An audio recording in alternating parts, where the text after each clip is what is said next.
tsaa. Ayan. Ito po ang tindera ng tsaa. Nakapagtulog pa. Wala pang ligo. Ayan. Bagong gising po. Ayan. Kailangan tayong mag-assort ng orders. Ayan. So, ayan, ano ba yung kulay ng ating alingatong root tea kapag nasa nainit na tubig na? Ayan po. Ganyan lamang po ang kanyang kulay. Ayan, lighten lang po. Sa personal, lighten lang siya. May kulay pero lighten lang. Saan ba nagmula ang red roots alingatong? Ayan. Ang red roots alingatong root tea ay mula sa pulang ugat ng alingatong na ginawang tsaa. Ayan. Eh bakit hindi kulay pula yung kulay ng tubig? Ayan. Hindi po ito magiging kulay pula sapagkat ito po ay all natural at walang halong chemical.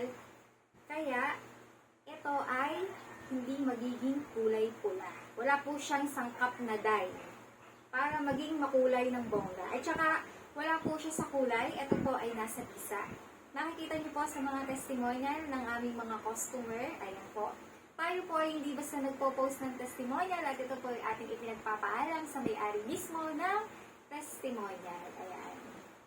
Ulitin ko po, ganito po lamang ang kulay ng tubig na pagbababara ng ating alingatong root tea. Ayan. Ganyan po. Ang isang tibag po ay 2 beses pwedeng gamitin. So, matipid. So, ayan, uulitin ko po. Ito po ay wala sa kulay. Ito po ay nasa bisa.